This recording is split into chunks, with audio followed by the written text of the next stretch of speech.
Assalamualaikum warahmatullahi wabarakatuh. Perkenalkan, nama saya Lisda Wulandar Buana. Saya mahasiswa dari program studi 3 Gizi Poltekkes Kemenkes Kota Tasikmalaya. Di sini saya akan melakukan penyuluhan tentang gizi seimbang pada masyarakat kaum perempuan. Adapun materi yang akan saya sampaikan pada penyuluhan kali ini adalah yang pertama ada pengertian gizi seimbang, yang kedua ada tumpeng gizi seimbang, yang ketiga ada menu isi piringku, yang keempat ada 4 pilar gizi seimbang, yang kelima ada masalah akibat tidak mengkonsumsi pangan dengan gizi seimbang, yang keenam ada manfaat gizi seimbang, yang ketujuh ada 10 pesan gizi seimbang, dan ada 10 pesan gizi seimbang. Nah, gizi seimbang itu apa sih? Gizi seimbang itu merupakan susunan asupan atau menu makan sehari-hari dengan jenis dan jumlah zat gizi yang sesuai dengan kebutuhan tubuh. Lalu pemenuhan zat gizinya juga itu harus diperhatikan prinsip keanekaragaman pangan, aktivitas fisik, perilaku hidup sehat atau bersih, atau PHBS ya, lalu mempertahankan berat badan normal guna untuk mencegah masalah gizi. Lalu di sini ada tumpeng gizi seimbang. Nah, tumpeng gizi seimbang itu seperti ini ya, teman-teman. Lalu, apa sih tumpeng gizi seimbang itu? Nah, tumpeng gizi seimbang itu merupakan rancangan untuk memperbaiki prinsip lama 4 sehat 5 sempurna. Pasti sudah familiar ya dengan istilah 4 sehat 5 sempurna itu ya. Nah, 4 sehat 5 sempurna itu sekarang sudah tidak dianggap lagi sesuai. Nah, gambar tumpeng gizi seimbang ini juga tidak hanya berisi panduan sehat, melainkan juga panduan pola hidup secara keseluruhan. Nah, seperti yang viewers lihat, di dalam gambar tumpeng gizi seimbang itu ada terdiri dari 4 lapisan. Nah, yang dari puncak tumpeng yang mengerucut hingga ke bagian dasarnya semakin melebar. Nah, itu mengartikan bahwa semakin besar area lapisan tumpeng, gizi tersebut semakin dibutuhkan dalam jumlah yang banyak. Lalu saya akan jelaskan mengenai lapisan gizi seimbang. Yang pertama, di lapisan paling lebar itu di bawah ada lapisan makanan pokok. Nah, makanan pokok ini yang dimana sumber karbohidrat ya, viewers. Nah, makanan pokok ini adalah lapisan terbawah tumpeng dengan gambar jagung, nasi, kentang, singkong, umbi-umbian, gitu ya, lain-lain sebagainya. Nah, jenis-jenis makanan ini tuh menggambarkan makanan pokok orang Indonesia yang dikonsumsi sehari-hari gitu dan mudah ditemui oleh orang Indonesia sehari-hari gitu. Lalu normalnya itu porsi makanan pokok yang dianjurkan adalah 3-4 porsi dalam satu hari. Nah, yang selanjutnya ini ada lapisan buah dan sayur. Nah, setelah makanan pokok, lapisan dari tumpeng gizi seimbang juga membutuhkan jumlah banyak, yaitu buah-buahan dan sayur-sayuran. Nah, pada dasarnya hampir semua jenis buah dan sayur ini mengandung vitamin dan mineral. Lalu vitamin dan mineral dalam buah dan sayur ini itu berperan penting ya dalam proses metabolisme atau bekerjanya fungsi tubuh. Nah, untuk anjuran konsumsi sayur sendiri itu mulai dari 3-4 porsi dalam satu kali makan.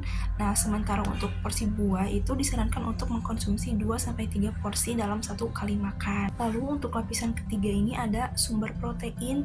Nah, di mana sumber protein ini adalah zat pembangun yang penting bagi kesehatan tubuh kita. Selain itu, protein juga menjadi sumber energi yang dapat menghasilkan sekitar 4 kalori per 1 gram proteinnya. Nah, maka dari itu sumber nutrisi yang satu ini tidak boleh terlewatkan. Nah, ada beragam sumber protein yang bisa viewers peroleh gitu ya, baik itu protein hewani maupun protein nabati gitu. Kalau misalnya dari protein nabati mungkin seperti tempe, tahu, dan lain sebagainya. Nah, kalau misalnya dari protein hewani itu ada semacam daging ayam, daging sapi, hati ayam, dan sebagainya gitu ya.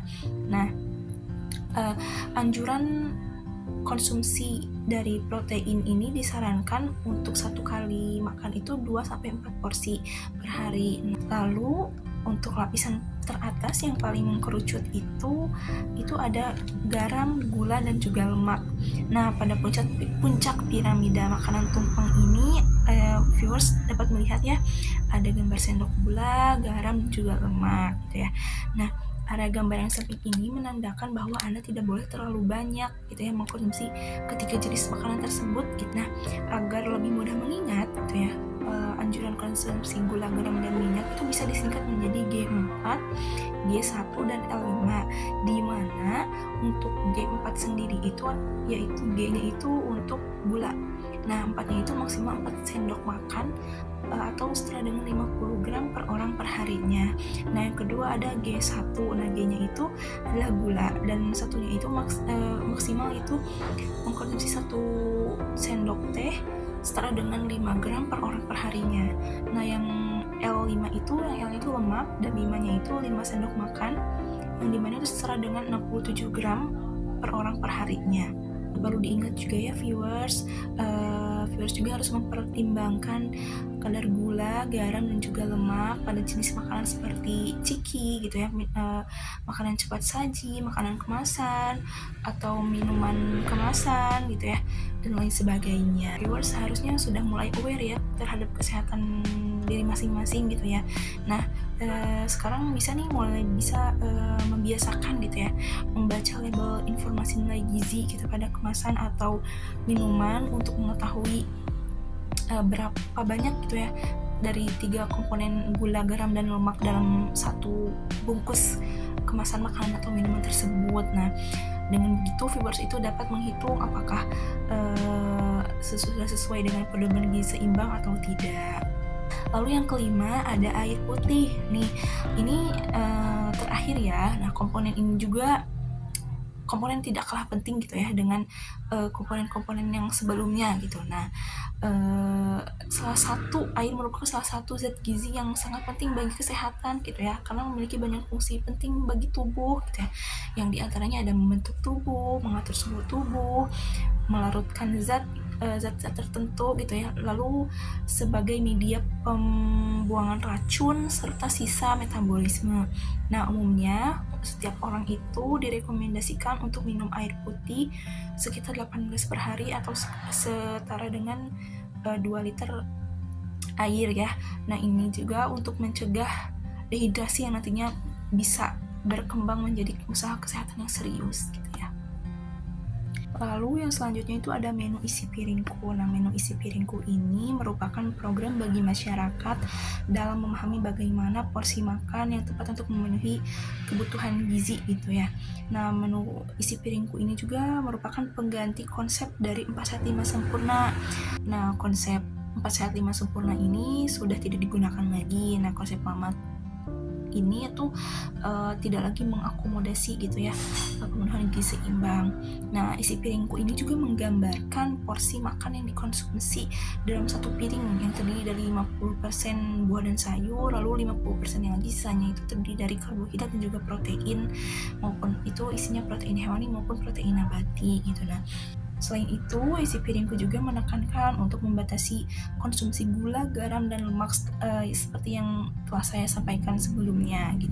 Selain isi piringku, perlu ditekankan juga 4 hal penting lainnya gitu ya, yaitu cuci tangan sebelum makan dengan sabun dan juga air mengalir, lalu aktivitas fisik yang cukup, minum air putih yang cukup, itu yang minimal 2 liter per harinya atau setara dengan 8 gelas gitu ya. Lalu memantau tinggi dan berat badan. Selanjutnya itu ada 4 pilar gizi seimbang. Yang pertama itu ada mengkonsumsi makanan yang beragam. Dalam satu piring itu, seperti yang telah saya sampaikan sebelumnya, itu ada isi piringku ya, yang terdiri dari ada sumber karbohidratnya, ada protein hewani dan juga protein nabatinya, ada sayur dan juga buah. Nah, yang kedua ada membiasakan perilaku hidup bersih dan juga sehat atau PHBS. Yang ketiga ada melakukan aktivitas fisik yang cukup ya. Yang keempat itu ada mempertahankan dan memantau berat badan normal. Terus tahu nggak sih masalah akibat tidak mengkonsumsi pangan dengan gizi seimbang itu apa? Nah, yang pertama itu ada sembelit atau susah buang air besar ya. Yang kedua itu adalah kelebihan berat badan. Nah, itu bisa overweight atau obesitas. Lalu ada pertumbuhan yang juga terlambat. Lalu bisa mengarah juga pada masalah gizi buruk. Adapun manfaat gizi seimbang yaitu satu, menjaga sistem metabolisme tubuh, yang kedua itu mempertahankan berat badan, yang ketiga itu ada memperkuat konsentrasi dan juga daya ingat gitu ya. Lalu yang keempat itu meningkatkan imunitas, dan yang kelima itu mencegah stunting, dan yang terakhir itu membentuk sel tubuh. Adapun 10 pesan gizi seimbang, diantaranya itu syukuri dan nikmati keanekaragaman jenis makanan gitu ya. Yang kedua ada banyak makan sayuran dan juga buah-buahan cukup gitu ya. Yang ketiga ada konsumsi lauk pauk berprotein pokok. Yang keempat itu konsumsi aneka ragam makanan pokok. Lalu batasi konsumsi makanan manis, asin dan berlemak tadi ya, seperti yang telah saya sampaikan itu batasi konsumsi gula, garam dan juga lemak. Lalu yang ke-6 itu biasakan sarapan pagi sebelum beraktivitas gitu ya. Yang ke-7 bisa minum air putih yang cukup dan juga aman. Nah, yang ke-8 itu biasakan membaca ya pada label kemasan pangan itu, seperti informasi nilai gizinya gitu ya, viewers. Nah, yang ke-9 itu biasakan cuci tangan dengan sabun dan juga air mengalir ya. Nah, yang ke-10 itu berolahraga secara teratur dan jaga berat badan normal. Baik, mungkin sekian materi yang dapat saya sampaikan. Saya akan akhiri penyuluhan ini. Terima kasih atas perhatiannya yang diberikan, dan terima kasih sudah menonton. Wassalamualaikum warahmatullahi wabarakatuh.